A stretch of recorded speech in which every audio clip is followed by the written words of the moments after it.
మీరు విఘ్నేశ్వరుడికి పూజ చేసేటప్పుడు ఏది చేశారు ఏది చెయ్యలేదు అన్నదానితో కాదు, బాగా జ్ఞాపకం పెట్టుకోండి. నేను చెప్పే విషయం, మిగిలిన రోజులలో అయితే తప్పకుండా కొబ్బరికాయ కొట్టడం మంచిది. విఘ్నేశ్వర చతుర్థి నాడైతే కొబ్బరికాయ కొట్టడంతో పాటు దోసపండు నైవేద్యం పెట్టాలి. దోసపండు నైవేద్యం పెట్టకుండా విఘ్నేశ్వర చవితి వ్రతకల్పం చేయకూడదు.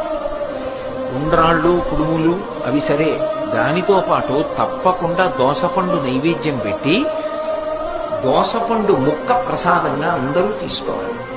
అది విఘ్నేశ్వర వ్రతకల్పంలో అత్యంత ప్రధానం. ఎందువల్ల అంటారేమో, ఆయన గజముఖంతో ఉంటాడు. గజముఖంతో ఉన్న కారణం చేత ఉపాధి రీత్యా ఏనుగు లక్షణంగా దోసపండు మహాప్రీతిపాత్రంగా స్వీకరిస్తాడు. అందుకే దోసపండు తప్పకుండా నైవేద్యం